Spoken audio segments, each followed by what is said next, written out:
The views and opinions expressed on this program are those of the participants and do not reflect the views of BronxNet or the program underwriters.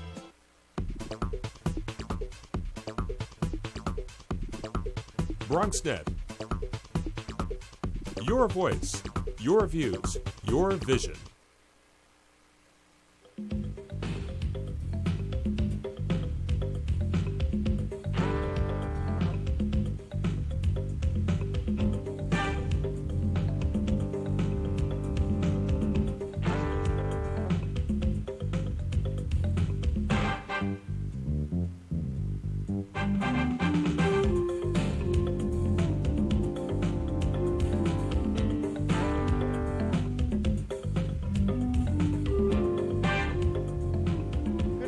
And welcome to BronxTalk.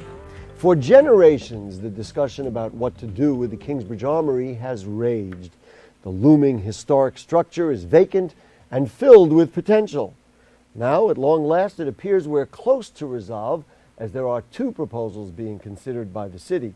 One would turn it into the Kingsbridge National Ice Center, featuring 9 ice skating rinks. The other is called Mercado Marabo, a multi-use center for Bronx commerce, recreation, and entertainment. Though the city has not announced its choice, Bronx community members have long weighed in on their priorities for the Armory, whichever of the two remaining plans are chosen. And so, tonight, without selecting a plan or preferring a plan, we've invited the members of CARA, the Kingsbridge Armory Redevelopment Alliance, to come in and explain what benefits the local community should derive from the Armory, regardless which plan is selected. And so they'll present those ideas here on BronxTalk tonight. If you'd like to weigh in with your own ideas, questions, or comments, then as always, please call in at 718-960-7241, or you can email them to us at bronxtalk@hotmail.com, and we'll read those on the air during a future edition of BronxTalk. For now, please join me in welcoming from CARA. It is Ms. Alice McIntosh. Good evening. Thank you for joining us. Hi. Good to be here. And Pastor Doug Cunningham. Mr. Cunningham, thank you for joining us. Thank you. Mr. Cunningham, let's start with you. Lay out for me what the considerations are. Again, regardless of what plan is there, what would you like to see the community get out of what happens at the Armory? We feel this development is going to make a big impact on the community. One thing we need are living wages. We've had that conversation for a couple of years now as different proposals have been coming in. And people in the Bronx need to be able to earn enough to pay Bronx rents and be able to support their families. We are also find community space to be a really important issue, that there's space available that the community can use for meetings, recreation, educational events, that kind of thing. Mm-hmm. We want to let Ms. McIntosh weigh in on some other ideas and thoughts.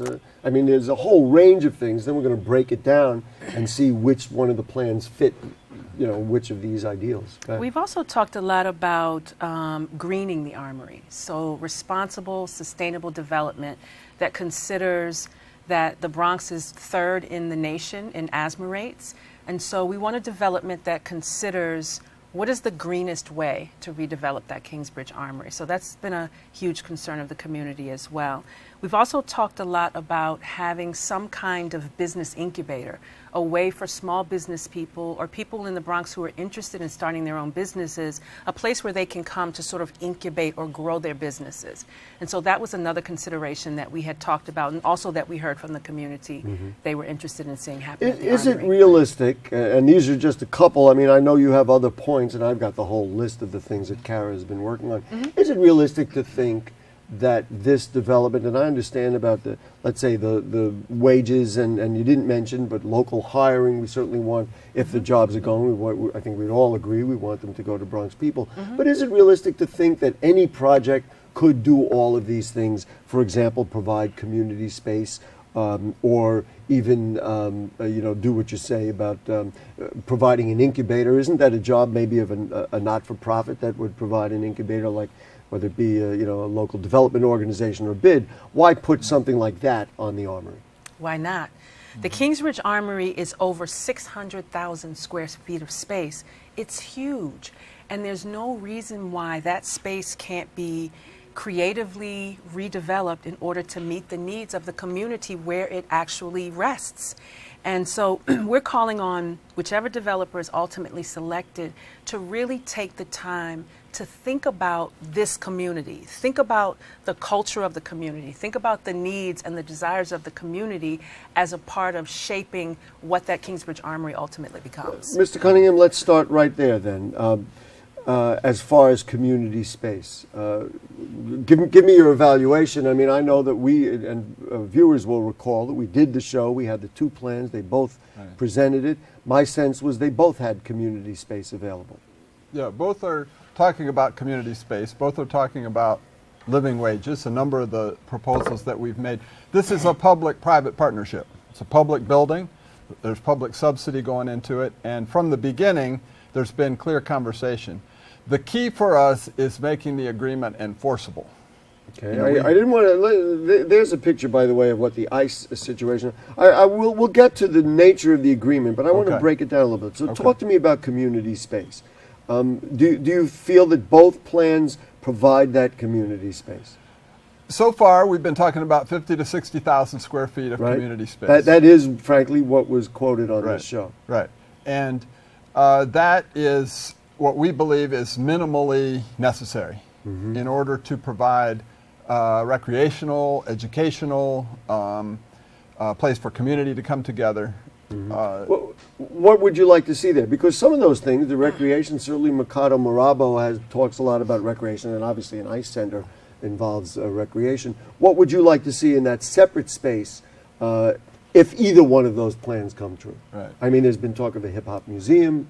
Well, one of the things that's been really clear to me is as we were starting a new church and looking for a space, there's not much community space in the Bronx. There's not places where people can come to meet. There aren't a lot of places for public events to come together. So that's a really critical need. And so you think that could be in that community space? Let's say in Mercado Morabo, they say that they're going to have a concert venue and those kinds of things. You think that should be or could be separate from what they might propose? Did you have thoughts on the same thing? Absolutely. This is the thing. Development for the Bronx is great. I mean, we want developers to come to the Bronx and make money, but again, I go back to my original point that it's really important that the community needs and the community voices are heard. And so community space could be anything. It could be a basketball league. It could be a place where kids can come on the weekends and see a movie. It could be a place where, you know, a group of churches get together to have a conference. And as Doug said, we really don't have those kinds of venues in the Bronx. We had the dialogue with both of the proprietors or potential proprietors for this.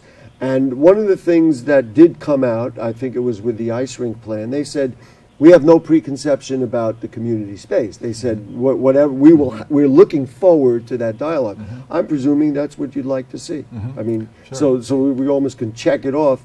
Certainly that they said it, Mercado Morabo is almost by its nature a community type place, so that would make you happy, we assume. Yes, the conversations we've been having so far have been positive. The issue really, and we'll get to this in a few minutes, is how we're going to make it happen. Absolutely. All right, so let's run down the list, and then we certainly are going to do that. Let's go back and talk about the idea of jobs. Now, Ms. McIntosh, I mean, there's nobody, even if they're lying, who's going to build in the Bronx right now and say, no, we're not going to, I would think, So are you satisfied that you're hearing both plans say, you know what, we're going to hire hundreds of people, and every time we hire, we're going to make sure we do it in a proper fashion with a so-called living wage? Not exactly. Not yet. I mean, no. Both developers have made promises that move towards paying a living wage. But there is some question about how many living wage jobs and whether or not we can count on all of the jobs in the Armory in whatever way it's ultimately developed to be living wage jobs. So that's still, we can't quite check that off yet. They both made promises, But it remains to be seen, really, once we get things down on paper, exactly how many jobs that's going to translate into. And the other issue also is the conversation has been around full-time living wage jobs. But in a letter we got on October 17th from the Kingsbridge Ice Center folks, for example, they were talking about full-time equivalent jobs. So that's been a concern for us. What does that word equivalent mean? Maybe 40 hours a week, but you're not paid a full-time wage? Well, a lot of times it means part-time work. It could mean seasonal work. You know, and I have to say what Ms. McIntosh says is true, and some of the documentation you folks have provided, that the number went from 220 and then 170 at another press conference, so there is some play there. I'd like to talk about building wealth from the local residents. Do you have a sense which one would grow the community best, or bring money in, or help improve the wealth or the wherewithal of Bronx residents? Either one? Do you want to? Our issue really right now is the community benefits agreement. I think either of the proposals have the potential to do that. The question is going to be who's going to be willing to really negotiate that and talk to community. I guess I better stop putting it off. Let's talk about that. Let's talk about that. These MOUs, which have been part of many projects, they're talking about one now, there is one for the Fresh Direct project, there was one for the filtration plant, I believe there was also one for Yankee Stadium. I'm going to say it in plain language, I've said it on the show before, they're barely worth the paper they're written on because they're completely unenforceable. They can be a guideline as far as discussion goes, and I've been part of many of those dialogues. So how do you get you folks and these ideals around the table after the city makes a choice? That's the million-dollar question. And one of the things that we've talked about, at least in CARA, in sort of our community settings, times when we've had the community come to us and talk about these things, is that asking the EDC to actually make that a component of the lease, the document that the developer ultimately signs with the EDC, for that lease to say, you must have a community benefits agreement with that community. And that would really end all of the madness. All of the speculation. Right. And make it so we didn't even have to do this show. Right. We wouldn't have to talk about it because it would be a part of the lease. The other thing that's sort of second to that. Before you get to the other thing, hold on to that. Who gets you to that table? Is that the borough president who gets you to that table? Is that Council Member Cabrera, whose district this falls? Who gets you to the table so the city will listen to you to do those things? Well, I think in other words, how do you make that has happen? access to that. We've been having conversation with Councilmember Cabrera, and he certainly is somebody that they're looking to as the city council member in the district where the Kingsbridge Armory is. Right. So our conversations with public officials are really important. We need to talk to the people who are our elected officials and who have access to these processes. So that's really important. Much like tonight's show, he has, I guess, intentionally not weighed in on publicly which one he would like to see. I mean, that's a matter of record. So what you're saying is you'd like that to be written into the agreement. Now, let me just ask you to wear the other hat. If you are a developer and you're going to get ready to embark on this very large project, and you may even be sincere about wanting to work with the community, are you going to put something in writing that may tie your hands and make it more difficult for you in the long run?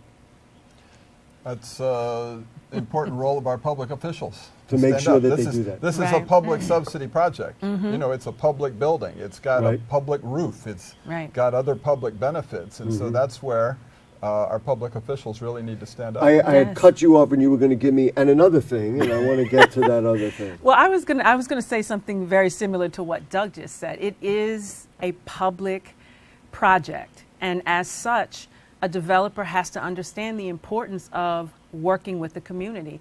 And no developer is going to take anybody's word about things like financing or conversations that they have with contractors and builders. They get those kinds of documents in writing, and we expect the same thing. Among the dialogues that have been out there, and you mentioned it at the outset, is this idea of LED gold sustainable design. My sense is both plans had said, well, we're going to go in that direction. Yeah, that's one of the areas. You feel good about that? We do. That's one of the areas where I think both developers are very close to exactly what we want. We have a team of trained sort of what we call our green team, who looked very closely at both developers' LEED checklists. LEED has a checklist that you can attain for each level of being green, and the best is platinum. And both of the developers, based on those checklists, were at least silver.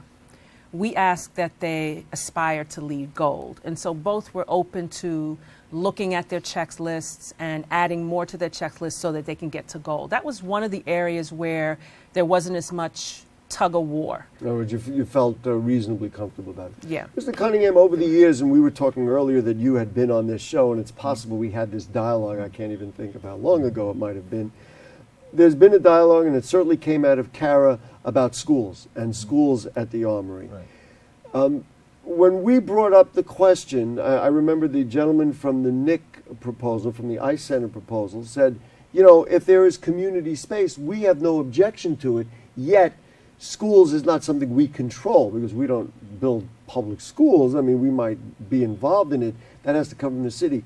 Is the notion of having a school or schools at the Armory still alive, or with this next go-round, it's pretty much going to go to the wind? It's absolutely alive.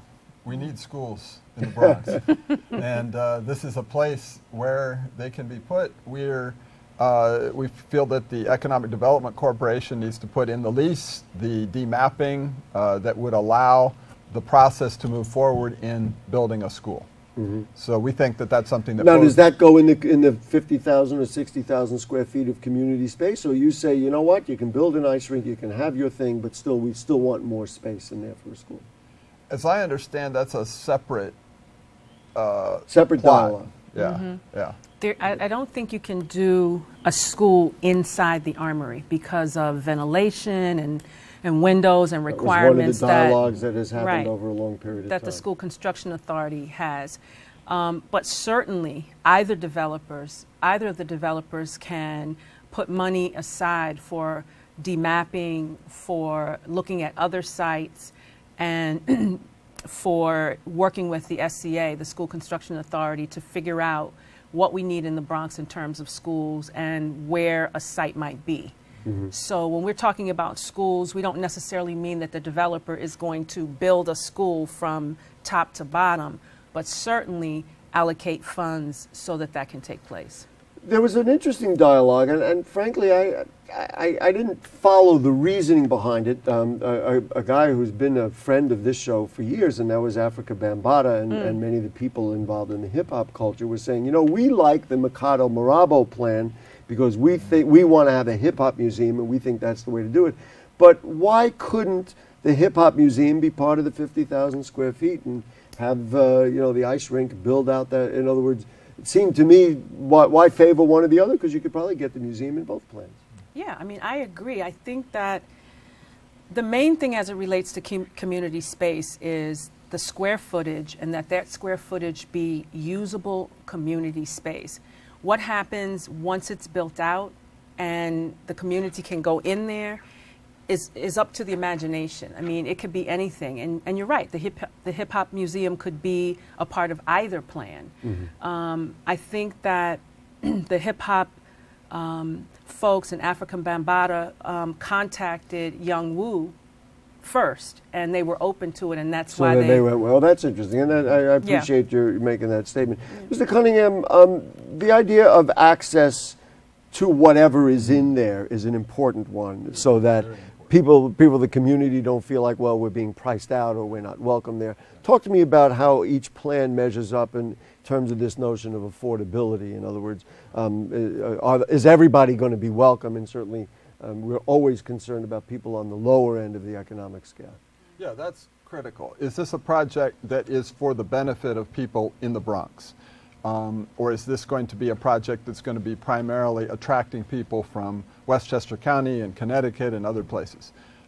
So either one, with the market, what products are being sold there? Is this something that's really meeting the needs of people in the community? And also, let me interject, and I know it was a very important concept for the borough president when he initially opposed the retail idea, was that it not put businesses on Kingsbridge Road and Fordham Road out of business. Right. Small business. Absolutely. Right. I guess that would be part Absolutely. Yeah, we're very clear that nothing in, if it's the market, nothing in the market should compete with any of the businesses in the neighborhood. Mm-hmm. And then the second, if it's the ice rink, then is that something that's available to the people of this community? Is it going to be affordable? Are people would you charge you $12 for each child every Sunday afternoon? You're going to have a problem because somebody with 2-3 kids is not spending $50 to walk in the building. Yeah, so it's the public building in our community. It ought to meet the needs of residents in our community. Just using that, and I was there. I don't know if you folks were there, but I was there when they had the press conference outside. And they insisted that, and in fact, Mark Messier told me directly that this was going to be the largest free equipment hockey program, in the city. Mm-hmm. If he says that, that's not sufficient for you? In other words, you hear that, that's nice words. Are you happy with that, or you still want something more? Well, we have a long history of promises made not being promises kept. So that can't be absolutely true. In the Bronx? Absolutely committed to having an enforceable agreement. You think I haven't been sitting in this seat for long enough to have heard them all? That's where we need. I've heard them all. That's where we need that public partnership. That's where we need to be talking to our public officials. Mm-hmm. We need to working with our public officials to negotiate an agreement that's going to work. Did you want to weigh in on that question as well? Rah. Absolutely. I mean, we can't have it all based on what everyone is saying. I mean, a lot of what we've heard over the past several months has changed, even with community space, with living wage jobs. Every time there's a press conference or a TV show, we hear something very different. And so that just underscores the need for a community benefits agreement. And frankly, all these deals, and certainly in this mayoral administration, these deals always take place outside of the public eye, and then we seem to get the results, and that's part of the problems. Mark from Pelham Parkway is weighing in with us tonight. Hi, Mark. Nice to have you with us. Hey, Gary. Good to be heard. Happy holiday. Got something stuck in my throat. I'm going to make an observation here. Yes. First of all, I like this idea of community benefits. I've supported the living wage. But anybody who's ever been up to Canada, Montreal, knows that those jobs are seasonal. So it'll probably be a 6 to 8 month gig. Now, unless the ice skating ring, jobs are seasonal? Wait, Mark, what jobs are seasonal? Ice skating ring jobs. Well, although this is going to be an indoor rink, and I mean... Yeah, you're not going to see many people going, let me see. July, I want to go to the beach or I want to go ice skating. I don't know, on a hot day. The Bronx, indoors. I mean, if you were building this in Montreal or Quebec, I would say yes, it's their pastime. Unless you can turn the Bronx into the hockey capital of the United States right now, so you're doubting a problem. So you're doubting the idea of a year-round living wage, that you think that maybe some of these jobs really might turn out to be seasonal. Yeah, they will be. Because I guarantee you, it's like seasonal businesses all over the country and in other countries. And I hang out a lot in Montreal. Tourist work is 8 to 9 months, and then they go on unemployment for 3 months. Okay. Did you have another point or question? Yes, I do have another point. Which is? And the other thing is, I don't understand all this thing of how much everybody wants something with the community input. Now, I realize and I support the idea that there should be especially a living wage and there should be input from the community. But it seems like everybody wants something, and the question is how much and who's going to police this in the community to make sure that if they build this, does it all fall on the people that are running it, or is the community going to police it also and have responsibility? It's a very good question. As we've seen in the past. Got it. People Mark, thank you very much. Destroy things. Got it. So here's the question. So you get the community benefits agreement, and what happens if they break the agreement? Then, is there a fine? Is there a penalty of some sort? I mean, I guess that's part of that whole dialogue. Absolutely. I want to raise an interesting two-sided question, and that's something Mr. Cunningham raised about, is it something that benefits the Bronx, or is it something that benefits others? You grow economically if you bring money in from outside. Many people complain at Yankee Stadium. People come into the stadium, yet they don't spend their money out there. Now, that's people from the outside. We'd all love it if they'd spend a little more money in our restaurants and everything else around it, even whether it be Gateway Mall or even some of the shops on 161st Street. Yet, on the other hand, the Mercado Morabo is, if you're talking about commerce between Bronxites, you're not bringing in any extra money. You're just having people from Burnside trade with people from Kingsbridge, trade with the people of the South Bronx, and we're not growing the Bronx. So do you have a sense of which one is preferred, or is it a balance? Are you following what I'm saying? Is one, you say, well, we want it to be for people of the Bronx. On the other hand, if you do that, you're just moving money within us and not bringing it from the outside. Any thoughts on that? I think it's a delicate balance. I think with the Koenig proposal, you probably will have many, many more people coming from outside, but I think it'll be similar to like going to Disney.